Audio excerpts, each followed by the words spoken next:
Good evening. I'm excited to be one of the keynote speakers for this distinguished annual program.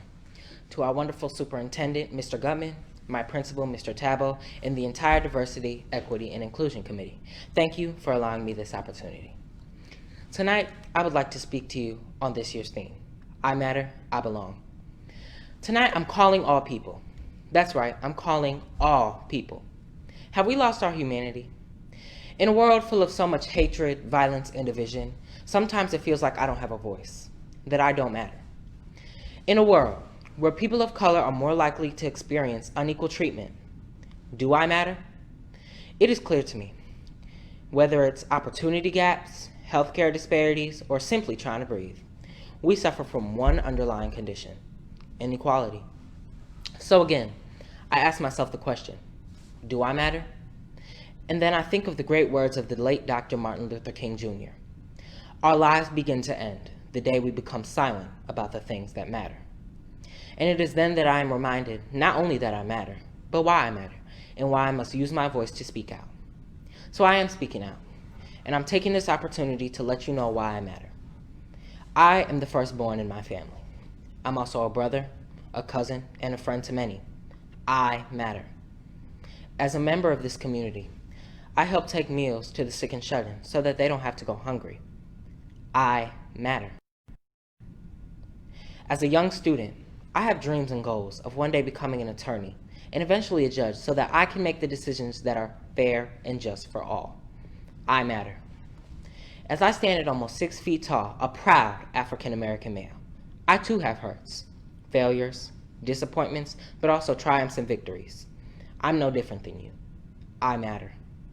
So then why is it so hard for people to see past my appearance and just recognize my true character? I'm honest. I'm a good student. I belong to a close-knit family. And I've even created my own graphic design business. I matter. There are too many people who feel like they don't matter, like they don't belong. And many times it's simply based on the fact that they don't fit the standards someone else has set. I want you to know that you do matter. Are you a son, daughter, mother, father, or maybe even a friend? You matter. Are you a member of this community who is making a difference? You matter. Will you be the next scientist, doctor, attorney, educator, entrepreneur who will make an impact on this world? You matter. Are you able to use your voice for change? You matter. In school, they teach us about fixed and growth mindsets. When you have a fixed mindset, you believe that you can. When you have a growth mindset, you believe that you can. Even if it hasn't happened yet, you believe that it is possible. Fixed mindsets will continue to keep us from achieving what has been long overdue, change. Albert Einstein once said, "The measure of intelligence is the ability to change." So I ask you, are you willing to be a voice for change? Well, the first step is changing your mindset. We must be willing to listen to the views and perspective of others and have courageous conversations. We must not let our differences continue to tear us apart. The Lord said, "It's not our differences that divide us. It's our inability to recognize, accept, and celebrate them." The next step is to put it into action. Words without action have no meaning. I can say I want to be an attorney over and over, but if I don't study hard and put in the time and effort into school to become an attorney, my dream will never come to fruition. So the same is true with change. You begin to change your mindset to a growth mindset, you will take action. No longer will you be a bystander.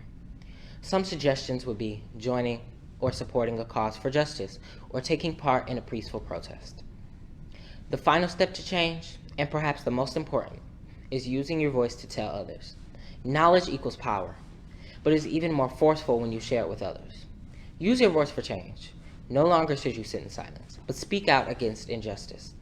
If you witness injustice, don't ignore it. Say something. It is only when we come together that we will be able to make a change. I've expressed why I matter, why you matter, but it is also important to recognize why we matter. We creates unity, and unity can be influential for change. One voice is very powerful, but many voices working together can make a difference. This idea of coming together has been demonstrated several times throughout our history. It was we that joined 9 students together who became known as the Little Rock Nine to attend an all-white high school after the Brown v. Board of Education Supreme Court ruling that segregation in educational facilities was unconstitutional. Their persistence and voice would eventually lead to all grades in Little Rock, Arkansas, public schools becoming integrated in 1972. We matter. And it was we that formed the Montgomery bus boycott, where approximately 40,000 African Americans refused to use public transportation for 381 days. This led to the Supreme Court ruling that segregation on public buses was unconstitutional. We matter. And it was we that allowed Americans to come together and unite and use their voice for change through voting in many political elections. We matter. So again, I ask you, in a world full of so much hatred, violence, and division, are you willing to be a voice for change? This is 2021, a brand new year. This is the time when people make New Year's resolutions and take note of all the things they will change or accomplish in this year. My challenge for you all today is that you join me in fighting for the cause of justice, because I can't do it alone. We is stronger than me. I will leave you with this. In the great words of Dr. Martin Luther King Jr., who we celebrate tonight, a servant leader who always chose courage and determination when fighting for justice to ensure equality for all. There comes a time when one must take a position that is neither safe, nor political, nor popular, but he must take it because his conscience tells him it is right. What will you choose? Thank you.